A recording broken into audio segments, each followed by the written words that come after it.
Hello, my name is Hall Botkin, and this is my video for the review assignment for Milestone 1.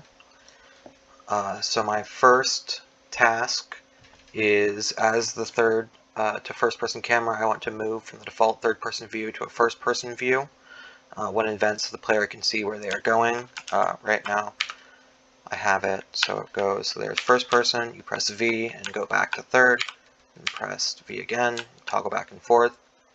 My next task is, as the player camera, I want to give the player a complete view of themselves in the world to give the player a pleasant game experience. So we have our default camera state when walking, and when running it pulls back, and then it goes back like that. And then my final task was, as an X-ray vision, I want to highlight important objects on a key press so the player can better plan their movement.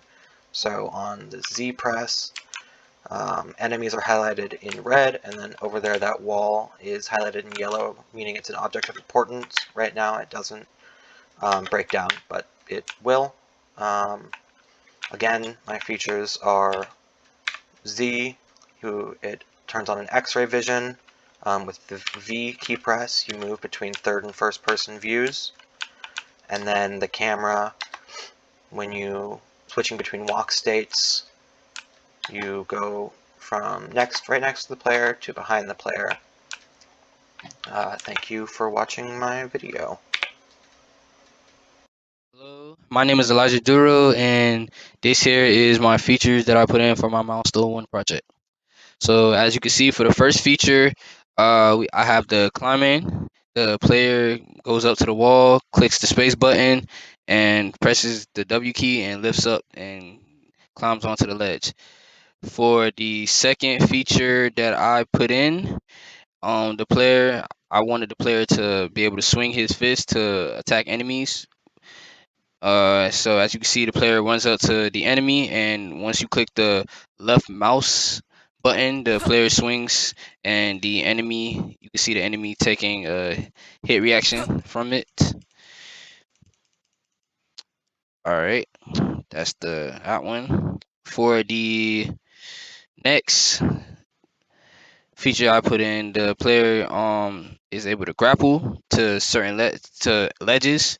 So when the player hits the E key, he should be able to grapple onto ledges, as you can see just now. Here is the other areas.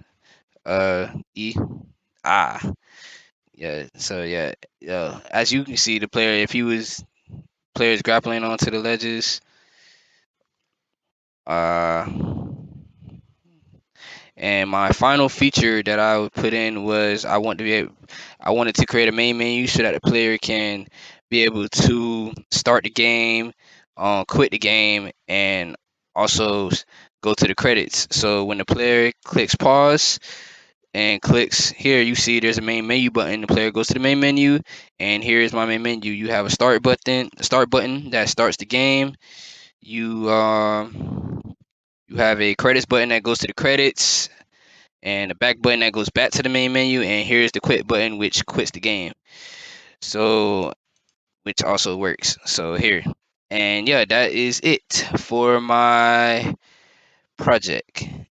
I hope you guys like my feature, and thank you. Hello, my name is Joseph Durst, and this is a feature that I add to our team's project.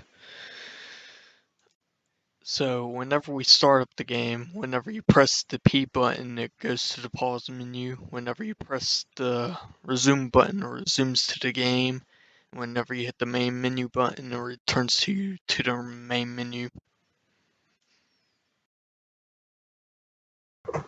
Hello, my name is Devondre Cohen, and today I want to talk to you about this week's first sprint review on Best in the Games Batman Arkham Asylum prototype.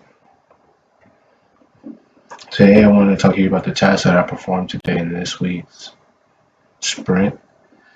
Firstly, I want to discuss uh, the player movement, the character being able to move around the level freely and traverse the level to explore. This is the first thing that I developed within my task this week in the development of our prototype. Secondly,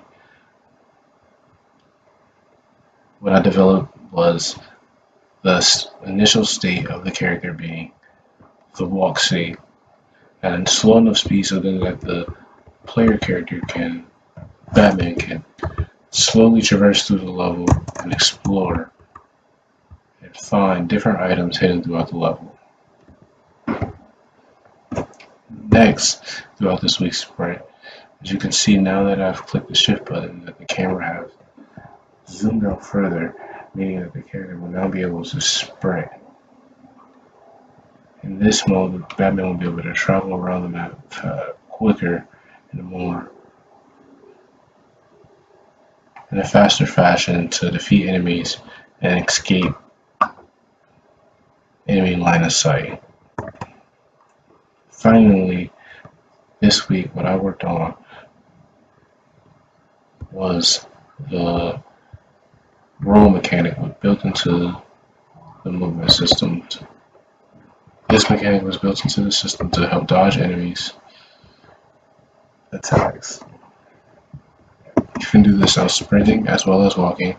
You cannot do it while in air, but you can do it as soon as you land.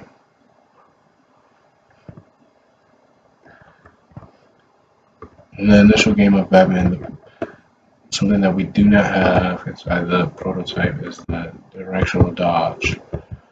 You can dodge in different directions, but you can't dodge using your body in an adjacent direction. This is a bug that we plan on fixing further in the prototype.